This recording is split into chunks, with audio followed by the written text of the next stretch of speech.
नमस्कार दोस्तों। जब भी मार्केट बुल रन के बाद हाई लेवल पर ट्रेड करने लगती है तो हमें सुनने को मिलता है कि फॉरेन इंस्टीट्यूशनल इन्वेस्टर्स ने बाय किया था। और जब भी मार्केट बियरिश ट्रेंड के बाद लो लेवल पर ट्रेड करने लगती है तो हमें सुनने को मिलता है कि फॉरेन इंस्टीट्यूशनल इन्वेस्टर्स ने सेल किया था। तो क्या ये हमेशा मार्केट के राइज एंड फॉल के लिए रिस्पॉन्सिबल होते हैं? उनका एग्जैक्ट रोल क्या है इंडियन मार्केट्स में? ऑल्सो जानेंगे उनके इंपॉर्टेंस के बारे में। उनके पास कितनी ताकत है जिसके चलते मार्केट में राइज एंड फॉल हमें देखने को मिल सकता है। इन सभी पॉइंट्स के ऊपर डिटेल में डिस्कशन करेंगे, तो चलिए शुरू करते हैं। सबसे पहले हम यहाँ पे समझ लेते हैं कि फॉरेन इंस्टीट्यूशनल इन्वेस्टर्स एग्जैक्टली होते कौन है। तो दोस्तों ये ऐसे इंडिविजुअल्स, इंस्टीट्यूशंस या फिर ऐसा ग्रुप होता है जो दूसरे कंट्री के इकोनॉमी में इन्वेस्ट कर देते हैं। दोस्तों ये फॉरेन सिक्योरिटीज एंड एसेट्स के फॉर्म में अपने पैसों को इन्वेस्ट कर देते हैं, like stock, bonds, real estate, business etcetera. इनके इंपॉर्टेंस की अगर हम बात करें तो इनका इंपॉर्टेंस हमें ज़्यादातर एमर्जिंग कंट्रीज में देखने को मिलता है, जहाँ पे ज़्यादा कैपिटल एंड फंड्स की ज़रूरत होती है to the business in the developing countries. Institutional investors के एग्जाम्पल की अगर हम बात करें तो हमारे पास है hedge funds, pension funds, investment banks, mutual funds, insurance, bonds etcetera. इनके मेजर गोल के ऊपर अगर हम बात करें तो इनका मेजर गोल होता है to anticipate the movement of the market. Market के मूवमेंट को एंटिसिपेट करना, एक्सपेक्ट करना इन द टारगेटेड कंट्रीज, ये इनका मेजर गोल होता है।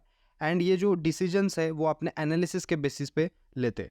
दोस्तों फॉरेन इंस्टीट्यूशनल इन्वेस्टर्स को यूनियन बजट 2001-2 में प्रपोज किया था कि वो इंडिया में इन्वेस्ट कर सकते हैं under the portfolio investment route up to 24% of paid up capital of the economy. और ये 49% तक इंक्रीज करने के लिए अलाउड था शेयर होल्डर्स के जनरल बॉडीज के अप्रूवल के साथ, as per the RBI guidelines.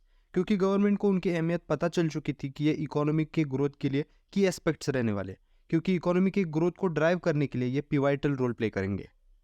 इनके रोल के बारे में अगर हम डिटेल में बात करें तो इन इंटरनेशनल प्लेयर्स ने vast resource and deep expertise के बेसिस पे सिग्निफिकेंट वैल्यू लाई है इंडियन मार्केट्स में।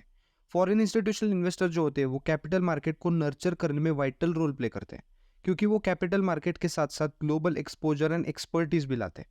उनके इन्वेस्टमेंट की वजह से मार्केट की इफिशियंसी, लिक्विडिटी एनहांस होती है, जिसके चलते फर्दर इन्वेस्टमेंट को अट्रैक्ट करने में वो हेल्प करते हैं। IBF, Indian brand equity foundation, जो एक ट्रस्ट है under the ministry of commerce and industry, government of India, उनके अकॉर्डिंग फॉरेन इंस्टीट्यूशनल इन्वेस्टर्स ने 597.94 मिलियन यूएसडी, मतलब इंडियन रुपीज में 4433 करोड़ इन्वेस्ट किए हैं इन 2021-22 to June 22।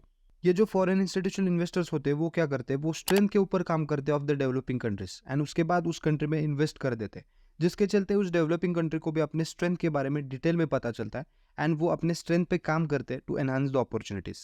Economic growth and financial market को बूस्ट करने में भी ये बहुत बड़ा रोल प्ले करते हैं in the developed as well as developing country, क्योंकि इनके जो इन्फ्लोज होते हैं वो इंप्रेसिव मेजर्स होते हैं for both the type of countries, developed and developing.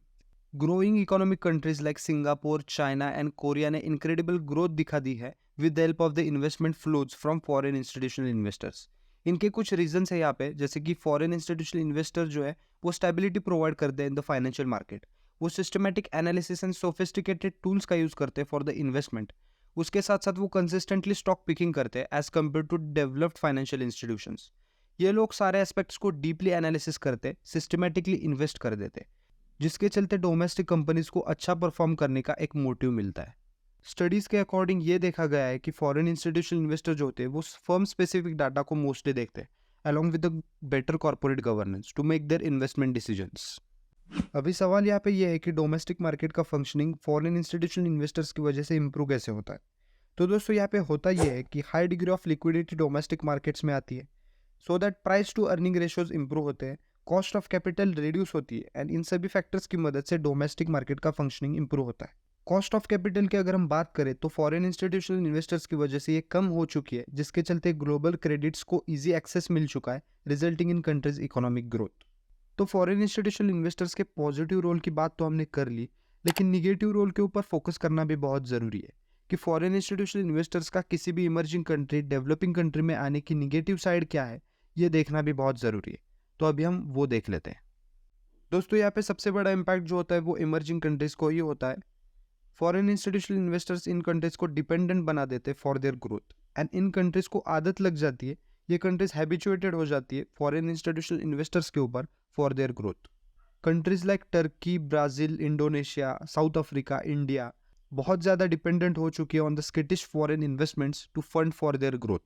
जैसे हमने देखा कि इनका मेजर रोल क्या होता है कि मार्केट के मूवमेंट को एंटिसिपेट करना, एक्सपेक्ट करना इन द टारगेटेड कंट्रीज। तो ये लोग क्या करते हैं कि बेटर अपॉर्चुनिटी के अकॉर्डिंग अपने फ्लोज को मूव कर देते हैं फ्रॉम कंट्री टू कंट्री, क्योंकि उनको अपने रिटर्न्स को मैक्सिमाइज कर देना होता है बस।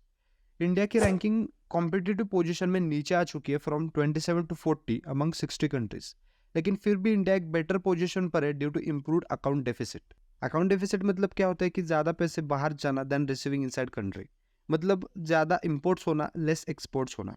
तो ये अकाउंट डेफिसिट, फॉरेन रिजर्व्स में इंप्रूवमेंट्स है इंडिया में, और भी ज़्यादा इंप्रूवमेंट्स हो सकते हैं, लेकिन ये फॉरेन इंस्टीट्यूशनल इन्वेस्टर्स क्या करते हैं कि क्रुशियल टाइम में अपने पैसों को विड्रॉ कर देते हैं जब इमर्जिंग कंट्रीज लाइक इंडिया को पैसे की ज़रूरत होती है तब। Factors like exchange rate, domestic inflation, domestic equity market returns, risk and returns associated with US markets, ये सभी फैक्टर्स डिटरमाइन करते हैं कि फॉरेन इंस्टीट्यूशनल इन्वेस्टर्स के इन्फ्लोस किस तरह से रहने वाले हैं। ये जब भी फाइनेंशियल मार्केट को डोमिनेट करते हैं तब वो पूरे मार्केट के ट्रेंड को इन्फ्लुएंस कर देते हैं सिग्निफिकेंटली। एंड अगर इस टाइम पे इन्वेस्टमेंट बिहेवियर रैशनल नहीं रहा, मतलब लॉजिकल सेंसिबल नहीं रहा, then overall market negative trend में चला जा सकता है। तो इस तरह से फॉरेन इंस्टीट्यूशनल इन्वेस्टर्स निगेटिव साबित हो सकते हैं। तो यहाँ पे सवाल ये आ जाता है कि बीइंग अ रिटेल इन्वेस्टर क्या मुझे फॉरेन इंस्टीट्यूशनल इन्वेस्टर्स को फॉलो करना चाहिए या नहीं करना चाहिए। तो दोस्तों इस पॉइंट के ऊपर डिटेल में बात करेंगे इस वीडियो के पार्ट 2 में, जहाँ पे हम बात करने वाले हैं कि foreign institutional investors and Indian stock market का रिलेशन कैसे बिल्ड हुआ, इनका ओवरऑल रिलेशन कैसा रहा है, and being a retail investor क्या मुझे इनको फॉलो करना चाहिए। तो मिलते हैं दोस्तों इस वीडियो के पार्ट 2 में, जहाँ पे हम डिस्कशन करने वाले हैं इन सभी पॉइंट्स के ऊपर।